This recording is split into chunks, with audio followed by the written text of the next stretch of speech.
Clear नहीं है, एक बार दोबारा रिपीट करेंगे? मैं आपको बताना चाहूंगा, उज्बेकिस्तान के इसी बॉक्सर ने जो विकास कृष्ण यादव हैं उन्हें एशियन चैंपियनशिप में हराया था।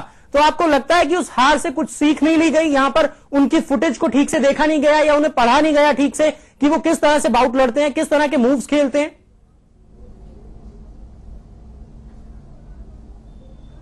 बिल्कुल बिल्कुल, ये एक जो कोचेज जो साथ होते हैं उनका भी काम होता है। जिस लड़के के साथ भी जो हमारी फाइट होती है तो उससे पहले वीडियो देखी जाती है कि उसकी कमियां क्या है, और जो लास्ट अगर जैसे बता रहे हो आप कि जो एशियन चैंपियनशिप में उनकी हार हुई थी उससे सबक लेना चाहिए, उसको देखना चाहिए कि उसके अंदर कमियां क्या क्या थी। तो मेरे ख्याल से इस फाइट देखने के बाद मुझे नहीं लगता कि उसने कोई विकास ने कुछ ऐसा किया होगा कि उसने कोई फाइट देखी होगी या फिर उसके साथ जो पहले हार थी उसका बदला लिया या कुछ। मुझे तो ऐसा लग रहा था कि जैसे डर खेल रहे हैं और भाग रहे हैं। बिल्कुल, जो जिक्र आप कर रहे हैं ये बात आपने सही कही। हमने भी जब मैच देखा जितेंद्र जी तो कुछ ऐसा ही लगा। आपने जिक्र कोच का भी किया। दो सवाल इस वक्त मेरे पास आपके लिए उठ रहे हैं कि उनके फिजिकल परफॉर्मेंस को लेकर कि वो बिल्कुल भी अटैकिंग मोड में नजर नहीं आए, क्या कोचिंग में कमी रह गई, कहां चूक रह गई? सब कुछ होने के बावजूद, ओलंपिक्स में पहुंचने के बावजूद हम मेडल तक नहीं पहुंच पाते। और दूसरा सवाल मेंटल प्रेशर का भी है। मेंटल फाइट जो उनकी थी, क्या कोचेस से इतना मोटिवेशन नहीं मिल पाता है, उन्हें इतना हतोत्साहित कर दिया जाता है कि आगे परफॉर्मेंस ही नहीं दे पाते प्लेयर्स, जितने भी हमारे परफॉर्मर्स हैं?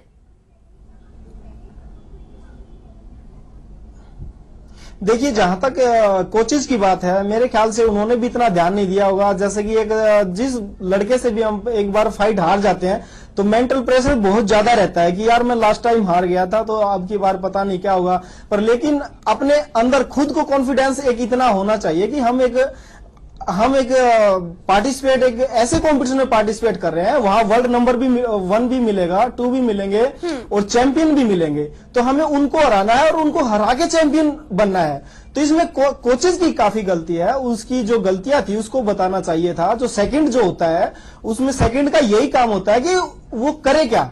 फर्स्ट राउंड के अगर बाद वो अगर हार रहा है तो उसमें बताए कि ये ओपोनेंट जो दूसरा है ये ओपोनेंट गलती कर रहा है, तो इस गलती को कैच करे और उस पर अटैकिंग करे या पीछे फुटवर्क के साथ खेले। तो मेरे ख्याल से मुझे वो कुछ भी दिखाई नहीं दिया। बिल्कुल, और शायद तमाम ये सारे रीजंस थे कि हमें अगर कुछ मिला तो वो मिली हार। शुक्रिया जितेंद्र जी हमसे जुड़ने के लिए, चर्चा करने के लिए। प्रदीप, हम सारे मसलों पर चर्चा तो कर सकते हैं लेकिन it is after all very disappointing कि बॉक्सिंग में ओलंपिक्स में इंडिया ने पहले भी कई बार अच्छा दमखम दिखाया है और ऐसे गेम में विजेंद्र ने बॉक्सिंग में ही मेडल दिलाया था भारत को। लेकिन एक ये भी बात है कि एक कोचेज जो हैं, जैसे कि कल भी एक बॉक्सर हमारे साथ जुड़े थे, वो भी बता रहे थे कि जीएस संधू जो हैं वो उतना मोटिवेट नहीं करते हैं खिलाड़ी को उतना। और ये बात भी सही है कि इतना बड़ा ओलंपिक्स खेल रहे हैं आप, प्रेशर आ ही जाता है खिलाड़ी पे, तो कोचेस का काम भी यहां पर मस्ट हो जाता है कि किस तरह से खिलाड़ी को उस पोजीशन में लाना है कि वो मोटिवेट रहे, उसको सोच सके कि सामने वाले खिलाड़ी को मैं हरा सकता हूं। तो यहां पर कोच की भी गलती नजर आ रही है, जिस तरह से जितेंद्र ने कहा और कल जसबीर ने हमें बताया था। बिल्कुल, मंथन का दौर जरूर शुरू होने वाला है। कोच की गलती है, कहां चूक रह गई है, क्या ट्रेनिंग नहीं मिल पा रही है, ओलंपिक्स तक पहुंचकर आखिर हम वो अचीव क्यों नहीं कर पा रहे हैं जिसके सपने इतने सालों तक देखे, और 4 साल की जो मेहनत है वो आखिर कहां नजर आ रही है। और आज के मैचेस में चलिए एक बार फिर दुआ करिए कि इंडिया के हाथ कुछ अच्छा लगे। Thank you Pradeep for joining us और आप सबका शुक्रिया। फिलहाल इस बुलेटिन में हमें इजाजत दीजिए। Good bye.